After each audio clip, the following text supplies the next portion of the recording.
The world, no doubt, is a global village thanks to technology. This man-made invention has shaped thoughts and changed lives at the click of a button. Technology stands for advancement, it stands for improvement, it stands for efficiency, it also stands for making things a lot faster than what we used to know. It encompasses a lot, and generally it's meant to be instrumental in helping and progressing us. So it makes things easier, faster, better. In its general sense, that's what technology is. This digital trend has caught up with people of all style, ages and race, so much so some people can't imagine life without technology. People even tend to stay late at night, sleep around 4, 5, and still wake up around 8, and the first thing they do is to check their phones. In America, the overuse of cell phones, overuse of the reliance of people on screens has been classified as a mental illness.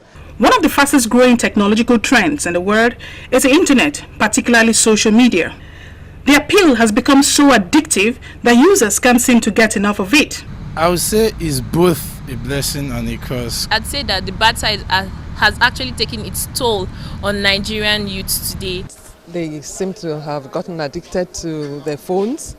They don't interact with people, even at home. Even, let's leave the children out, even in the family.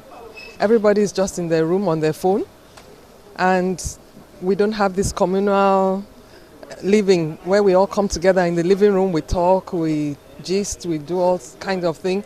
Everybody's glued to their phones. We call them time robbers. A child needs to be socialized in a balanced way, not just in front of a screen. He needs to play at school, he needs to talk to his parents, he needs to socialize at meal times and things like that. Unfortunately, the social media is brewing a disturbing trend amongst Nigerian youths. Some parents, mothers like us, will want to brag, my child is a phone guru. He can play with the phone, he can open sites that even adults cannot. When he or she is doing that, are you there to monitor him or her? Most worrisome is the impact the digital age is having on the attention span of young Nigerian scholars. These days, people don't read. The attention was on your books. Go to school, come back, go to lesson, come back home, have time for siesta. How many children take siestas now? Studies indicate a drop in attention span from 12 seconds in the year 2000 to 7 seconds in the year 2016 on the average. Sadly, students no longer find reading appealing. Most of the young ones, they just click on the first site they see, copy down what they see, submit it to their teachers, and that's that. They are not bothered about anything again. The result is weakened memory ability.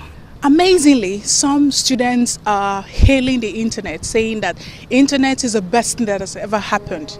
For them, what does it matter learning so much, so hard, when any information you want in the world is just a Google click away? Amazing, right? Another downside of the digital trend on the Nigerian youth is the inability of many of them to string articulate sentences together without using the shorthand message format. Well, I won't say that's a lie, actually. Now imagine what that could do to a student sitting for a formal exam. They type in short forms, and when during exam or when in class, they tend to manifest this social media nonsense in school. Some of these things are distractions. If you watch children now, the level of our education is getting down very low because they are distracted. At a particular age, a child is supposed to have a concentration. If it's education, let him or her concentrate on education. If it's on skill acquisition, there must be a concentration. That will make him or her become professionally inclined. The social media is also reported to have rubbed off on the psychology and mentality of young Nigerians, as it has fueled the appetite for mundane things like gossip, fashion, and unhealthy habits online. The internet is very interesting. You see, okay, like on Instagram, you see one picture leads to another. You want to check out, okay, this person behind the picture. Then you want to check out, okay, and that person behind the picture. Social medias like Instagram, Twitter has a lot of gists and everything. So everybody wants to get connected. It's having a negative impact on them. Some of them, you expose them to a lot of things that they are not meant to know at their age. Some of them, they go into all these social media, Facebook, Google, and even into pornography. A lot of them, they do it. They go to cyber cafes, download a lot of things. And they are not supposed to have access to such things at their age. So that's why, if you look at the society now, some of our children, they are not behaving well anymore. The distraction appears endless. Gambling, Yahoo Plus, and other things. This begs the question of when the right time is for Nigerian children to have access to digital gadgets. If I was a parent and I had, for example, mobile apps to give to a child, I would say, for example, the child will not access a mobile phone until a particular age, maybe 12, 13, 14, 15 years. Puberty. So it's at this stage that people of the opposite sex start to get attracted.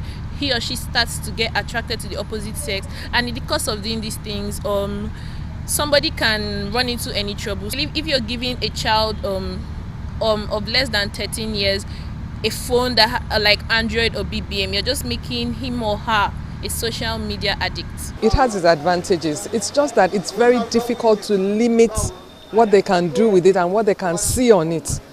That's the downside.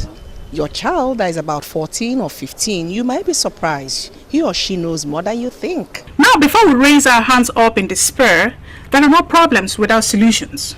Regulations seem to be the magic word. My message to the parents: try as much as possible. It's not that you shouldn't expose your children to ICT, but do it positively, not the negative aspects. All has to do with self-control, because if you have self-control, I believe this is the key to everything in life. Once you have your phone or your gadget used for connecting to the internet, when you know, okay, it is time for me to read, you have to stop doing what you're doing. Even if it is addictive, you just have to stop. You have to put a time limit on everything, because without time limit, you just exceed everything. Respondents are, however, hopeful that innovators, educators and mentors will compensate the inherent imbalances alluded to digital distraction by coming up with frameworks and strategies that can fuse the old-fashioned and new-fashioned ways of learning into one powerful knowledge punchline to make up for the fractured cognitive abilities of the future generation of Nigerians. How this works out, only time will tell.